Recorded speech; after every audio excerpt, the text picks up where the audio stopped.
Então, vamos responder essa parte aí, na qual ele vai postar no vídeo Fé Fraca, tem medo da verdade?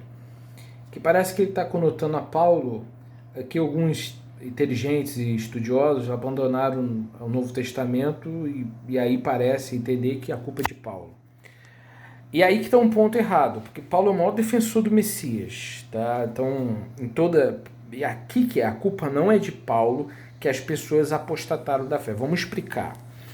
Não tem só problemas na Bíblia, nas cartas de Paulo. Nós temos problema, por exemplo, nascimento virginal. Está em Mateus 1. E ele se chamará Emanuel.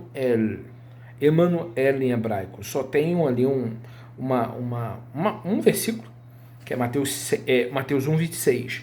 Então nós temos um problema aí que... Por que as pessoas estão abandonando esses grupos aí que o Afonso citou? Por que eles abandonaram? Não é por causa de Paulo.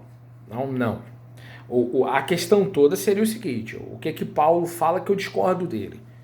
Eu concordo com 90% do que Paulo fala. Pontos que eu não concordo com Paulo. Tudo que é orado é santificado. Eu não concordo. Quando se trata do Messias, foi o que mais defendeu o Messias, foi Paulo.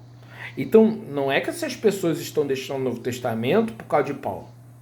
Por exemplo, esse grupo que foi citado brasileiro que abandonou o caminho, não vou citar nome, aqui do Rio de Janeiro, do estado do Rio, eles não abandonaram o caminho por causa das epístolas de Paulo.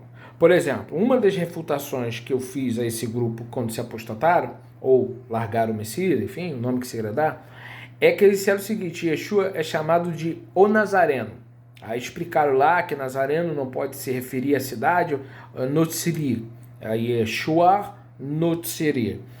Porque aí o Tzadok veio e colocou que Notziri, broto, então pode ser um nível hebraico e tal, todo um monte de explicação. Nazaré é uma vila, será que Nazaré já existia na época de Yeshua? Então, não foi nas cartas paulinas que houve ali motivos de certos grupos largarem aí a fé. Tá? Então, não é por causa de Paulo que pessoas deixaram de crer no Messias. Tá? Então, isso não faz sentido nenhum.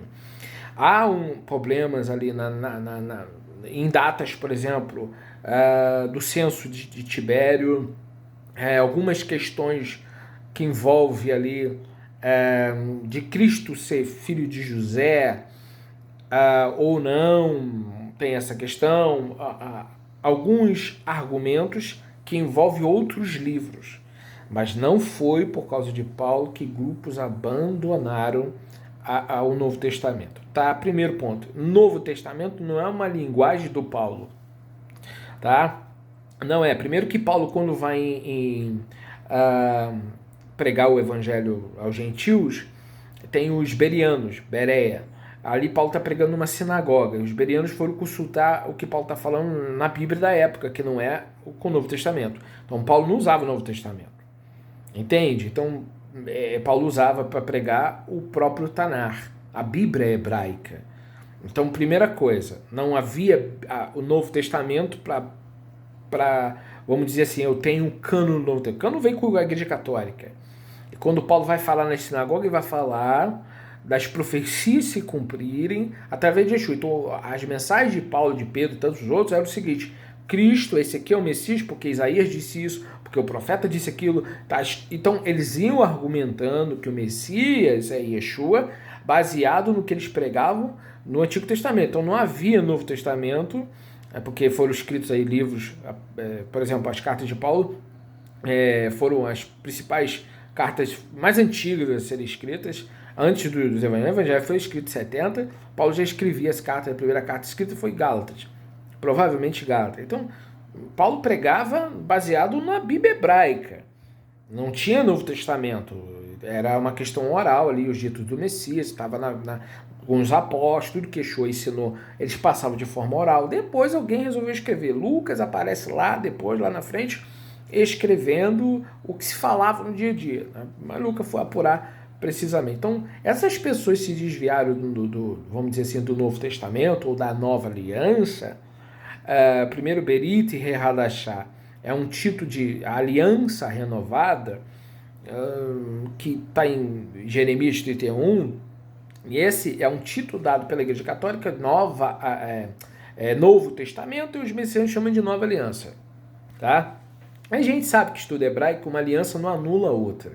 Então, a aliança renovada ou uma nova aliança não muda que a Bíblia hebraica é a base do que os apóstolos pregavam.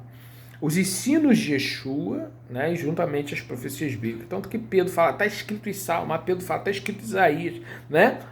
Como disse, eles não falam o nome dos livros, mas Pedro fala assim, está escrito no Salmo 2.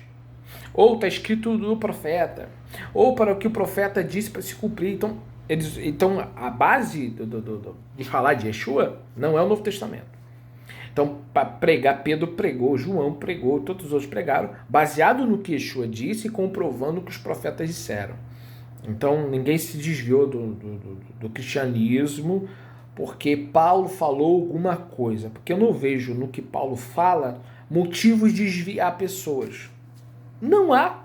Paulo não fala mal de Yeshua. O único problema de Paulo é quando ele fala dos alimentos que o que é orado é santificado, e quando ali em Colossenses ele falou algumas coisas ali que fica difícil de interpretar. Mas eu não me apostatei fazendo críticas ao que Paulo fala, porque todos nós temos que ser críticos. Aí eu defendo criticar qualquer escritor. Porque você tem que analisar a palavra, né? E o próprio Paulo disse, ouça de tudo, retém o que é bom. Tá? Então há pontos difíceis de entender nas cartas de Paulo que Pedro diz que é difícil de entender. Mas você não vê Pedro falando que ele é um falso profeta. Há pontos difíceis de se entender em sua carta. Vamos continuar aí com outros vídeos aí.